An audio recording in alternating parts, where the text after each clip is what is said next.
I'm happy to be here today. I'm attorney Robert Patillo. I began volunteering with the Rainbow Push Coalition in 2002 when I was 18 years old. I'm a lot older than that now. And my fear was at that time that I had missed the fight. I really thought that in 2002, that I had missed the fight. My first campaign that I worked on was when I was 4 years old. There's a picture of me with a Jesse Jackson sticker in 1988. I was afraid I missed the fight. I had an aunt, a great aunt, Arnisa Copeland, born in 1888. We called her Aunt Annie. She went to Tuskegee Institute. She knew Booker T. Washington. She was one of the first black women to graduate with a degree in education, a doctorate, from the University of Chicago, right here. I still have her degree hanging on my wall. She lived to be 106 years old, died in 1994. She taught me to read. She taught me to write. She taught me arithmetic. Anybody who grew up with folks of that generation know you were educated a little bit differently back then. There was not a timeout. There was not a lot of conversation about things from people born in 1888. She had one eye, and she had a glass eye that me and my sister would steal from time to time and play with. And she kept a .45 caliber pistol under her bed. And she would tell me about what the world was like, what the country was like in the 1890s, in the early part of the 20th century. She'll tell me about Garvey. She'll tell me about Du Bois. She'll tell me about local organizers that we had never known and never would hear of. And I always thought to myself, what would I do if I was alive during that period of time?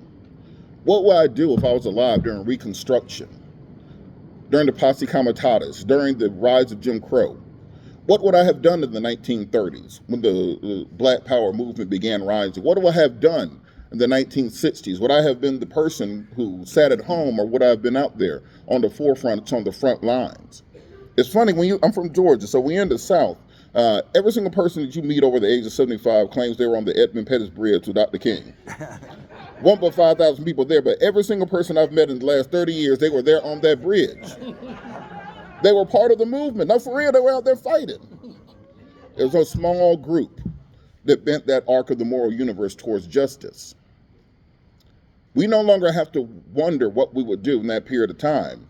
We are now there, right now. What we're seeing with not just Project 2025 is an attack, not just on the civil rights movement, but directly on 150 years of jurisprudence which led to African American freedom. If you go back to the Constitution that's passed by Hamilton and Jefferson and Adams, black folks were not included, except for as 3/5 of a human being for the purpose of electoral counts. We do not have original citizenship in this country. We were naturalized as citizens through the 14th Amendment. That's just, if you read the Constitution of the 14th Amendment, you are 3/5 of a person as chattel. So what are we seeing right now? Supreme Court start chipping away at the 14th Amendment with their decisions on affirmative action at Harvard and North Carolina. President Trump issues a executive order challenging birthright citizenship through the 14th Amendment. They're setting it up for a battle at the Supreme Court to subsume the 14th Amendment, and instead of needing a constitutional amendment to repeal it, if you have a majority on the Supreme Court that says it's okay, guess what? The president can repeal the 14th Amendment with his signature. He currently has a 6-3 majority, and Sotomayor is in poor health. So if you need to wonder what you would have done during Reconstruction, you are finding out right now. And I want people to understand that. And when we talk about the 1960s and the civil rights movement, we often teach it as being a bunch of marches and protests and sit-ins. It was about legislation. What separated Dr. King from other leaders of his period was his ability to push through legislation. Civil rights in 64, voting rights in 65, public accommodation in 68, fair housing, Title VII, Title IX. That's what built the black middle class. Those are the executive orders pushed through by Kennedy and later Johnson are what outlawed lynchings, what created commissions that brought us into the economics of America. And President Trump, with a strike of a pen, had begun turning those things back and turning them back over. They've figured out how to use the Heritage Foundation and many other conservative organizations to use the very laws, the very constitutional amendments that were intended to uplift the African American people, and they've now perverted it to be for our downfall. I want you to take a couple, in law school we have the Socratic method where we ask you questions. These are really rhetorical questions you don't have to answer. What are the only 3 territories in the Western Hemisphere that have a majority white population? The United States, Canada, and Greenland. Where is President Trump trying to annex? Canada and Greenland. He said the northern border is an imaginary line that should be adjusted. He said the southern border is what we need to maintain our nation, and we have to build a wall across it.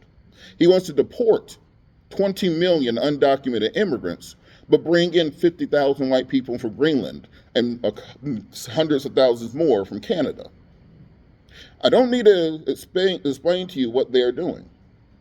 And then by removing these federal programs of affirmative action, he signed an executive order this week, pulling the Justice Department out of consent decrees, meaning that the police brutality in America is officially legal with no recourse at the federal level.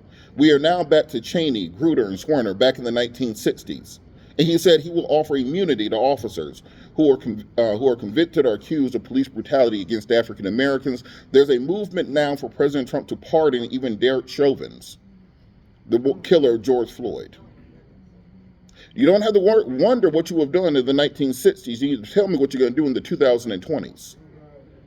And when we look deeper into what this Project 2025 agenda is, if you remove the people at the bottom of the economy, the people who work the fields, who work in kitchens, who clean the hotel rooms, and then you fire hundreds of thousands of African Americans from the federal government with good jobs as diversity hires, you take away the causeway to education by saying, well, you can't go to Harvard because that's affirmative action.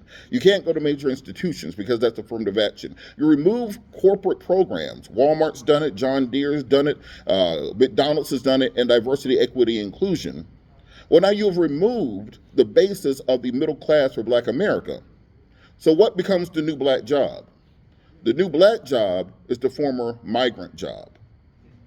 So when we talk about turning back the clock and what you would have done, you need to find out, are you going to be the generation that drops the baton? You have to determine whether or not those brothers and sisters in the Stonewall Rebellion who said, I will not, and fought back against enslavement, are you going to pick up that baton? You have to determine whether or not you would have been standing out there with John Brown. You have to determine whether or not you would have been out there in the streets, or if you would have sat at home and just hoped somebody else would do it. And when we look at this baton of leadership and how it's passed forward, I refuse to be part of the generation that allowed our people to go backwards for the first time in 150 years. So where do we go from here? Chaos our community, as I've learned from the congressman, and to quote Dr. King. We have to put together a clear and concise legislative agenda. Because the problem that happened in the 1960s was many things were done through executive order. They were done through agency action. Another thing that we've seen been go after in the courts is something called the Chevron doctrine. Chevron doctrine means that administrative agencies are able to set the rules that they regulate. By getting rid of that, that means that the executive branch now can control how we enforce laws through agencies. So when it comes to, I'm being discriminated against at work, that used to go through the Justice Department, Civil Rights Division. Now it's going to go through Donald Trump, maybe Eric and Don Jr. When the question is, they're going to build a new highway, can they use eminent domain to destroy Black communities so they can build a park or a shopping center or anything else? Just ask Oscarville in Georgia, which is now under Lake Lanier. Guess what? Now, instead of that going through an administrative review, you're probably going to have Jared Kushner and Ivanka deciding whether or not your community exists anymore. We can no longer depend on these unwritten rules. We can no longer depend on constitutional decisions because we see that if you don't enforce it through law, if it's not passed by the House of Representatives, passed by the United States Senate, signed into law by the President of the United States, and then confirmed by the United States Supreme Court, nothing else matters because it simply will vacillate presidency to presidency. From the time President Obama was elected in 2008 until the time he left office, Democrats lost about 1,044 seats nationwide on the state and local level. Because of that, over the course of the last 4 years, 26 states passed voter suppression laws nationwide. In Georgia, it's illegal to give people food and water while they're in line. In Texas, they put in place a legislation where you can challenge the voting status of any individual. You have over 60 voter integrity lawsuits nationwide. We just thought they were crazy. No, this is never going to work. But what we ended up seeing was the skimming of the black vote across the country. Kamala Harris got 75 million votes. Donald Trump only got 77 million. Joe Biden got 81 million. So where the hell did those 6 million votes go? What do you think the billionaires were doing the whole time? What do you think the 26 voter suppression laws were about? What do you think the 60 federal lawsuits were about? Voter suppression doesn't have to be Bull Connor standing outside with a water hose and dogs. They passed that. They figured out from their past mistakes. They understand that they don't need to be around here in hoods and robes. They need to be in suits and ties in the courtroom in order to change your future. So now we're behind the 8 ball. We've allowed them out of the door. So now the fight has to start. We have to start pressuring not just on the federal level, but state and local level to ensure that we are enforcing and supporting laws that support African Americans.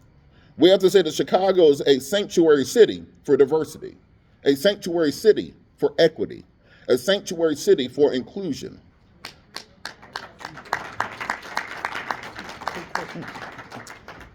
And we need the fight to start now. So we're ready here. If you guys have questions about the agenda, well, all of us will be happy to answer.